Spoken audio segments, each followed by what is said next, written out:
What if the Marvel Cinematic Universe is heading toward its darkest turning point? One where even a god who writes stories cannot rewrite his own fate? What if the next Avengers chapter is not about saving the multiverse, but witnessing it break under the weight of a villain who understands it better than any hero ever has? And what if this downfall begins with the unthinkable? Loki, the god of stories, finally losing. Welcome back, everyone, to Movie Cast. I'm Liam Harrison, and today we're diving into a theory that completely reshapes the path to Avengers Doomsday to Avengers Secret Wars. A theory where Dr. Doom rises, Loki falls, Thor returns to a battlefield already lost, and a new version of Hela steps into the light, not as a villain, but as the final missing piece in a cosmic family tragedy. So sit tight, because this might be the wildest, most emotional, multiversal twist Marvel could ever put on screen. We begin with the moment everything starts to fracture. Loki, now the god of stories, holds the timelines together using the ever-expanding cosmic branches of the world tree. He stands not just as a protector, but as a narrator, someone who watches stories unfold and ensures they continue. But unknown to him, someone else has been studying how these stories work. Dr. Doom, who in this theory has evolved beyond the genius of a scientist and beyond the cunning of a sorcerer, has discovered the secret weakness behind Loki's power. Loki can shape stories, but he cannot stop someone from stepping outside their narrative. Doom has spent years understanding multiversal mechanics, taking forbidden knowledge from timelines that collapsed, universes that died, and variants that never should have existed. And with this knowledge, he finds a door that even Loki cannot close.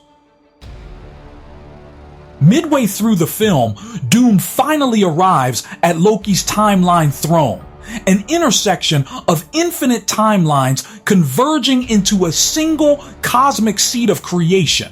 But instead of challenging Loki with raw power, Doom uses something far more dangerous. He activates an ancient method, a multiversal algorithm intertwined with dark sorcery. For a moment brief but catastrophic, the world tree freezes. Every branch, every timeline, every story stops. And the god of stories, whose entire identity depends on movement, evolution, rewriting, is trapped inside a story that cannot change. Doom has done the impossible. He has won not by defeating Loki physically, but by removing the one thing that gives Loki meaning.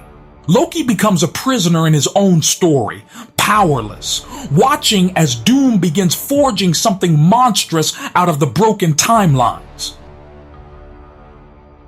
With the multiverse frozen, Doom begins tearing fragments of reality apart. Not to destroy them, but to reshape them into one horrifying creation. He fuses pieces of universes together, ripping geography, history, and physics from their original homes until he forms a world unlike anything ever seen. Battleworld, a stitched-together planet that obeys only one rule: Doom is God Emperor. Islands from destroyed universes float beside cities that never existed. Heroes from divergent timelines clash without understanding why. Villains serve Doom not out of loyalty, but out of fear of erasure. Battleworld becomes a throne room built from the corpses of realities. And as Loki watches helplessly, he realizes that this is not merely Doom's conquest, it is his masterpiece. A universe where stories cannot evolve unless Doom commands them. A multiverse where freedom, choice, and destiny are illusions. Yet in this frozen moment, Loki finds a spark, one final thread of magic he can still bend. He cannot rewrite timelines, he cannot restore what Doom has broken, but he can send out one echo through the emptiness. A single call encrypted in divine emotion.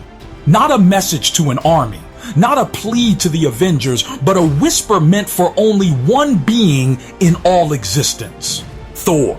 Across the cosmic void, Thor hears a thunder that doesn't come from a storm, but from a brother's desperation. And so when Battleworld solidifies and the Avengers are on the brink of total defeat, the sky cracks open. Lightning descends like a forgotten promise. Thor arrives in a blaze of Bifrost, not as a king or a warrior returning home, but as the last Avenger still willing to answer a call long believed lost. But in an even darker twist, Thor's return is not the real shock. As he rushes to Loki's side, the air vibrates in unnatural colors. A green-black cosmic rift tears open above the battlefield, pulsing like a wound in space. From within it emerges a figure both familiar and impossibly changed. Hela. Except this is not the Hela who died during Ragnarok. This Hela carries a heavier silence, a colder power, and an aura carved by grief instead of vengeance. She is from another universe, another branch, another doomed story. One where Loki did not survive. One where Thor never made it back. One where Asgard remained, but at a cost so unbearable that Hela's heart fractured far deeper than her world.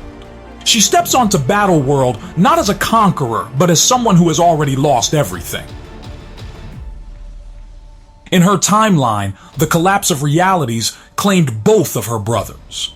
Loki died protecting a fragment of the timeline tree.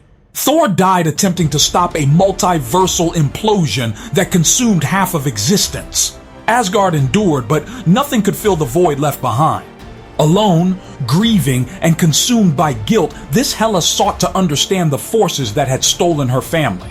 She mastered multiversal pathways, learned forbidden arts of resurrection and decay, and wandered through dying universes searching for meaning. When she sensed Loki's fall, this Loki, a variant of the brother she lost, the signal wasn't just a call for help. It was a reminder of a promise she once made.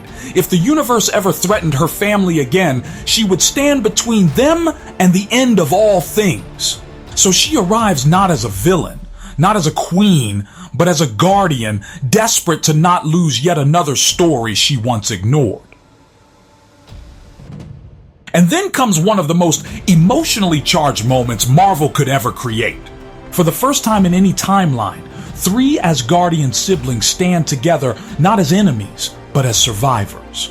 Loki, broken yet still burning inside. Thor, weary but unshakably hopeful. Hela, powerful, but carrying trauma that echoes across multiverses. They share a moment of recognition, silent yet thunderous. Not forgiveness, not reunion, but understanding. 3 gods shaped by 3 different destinies, finally meeting on a battlefield that demands they choose a common path. It's a moment where Loki sees the sister he never knew.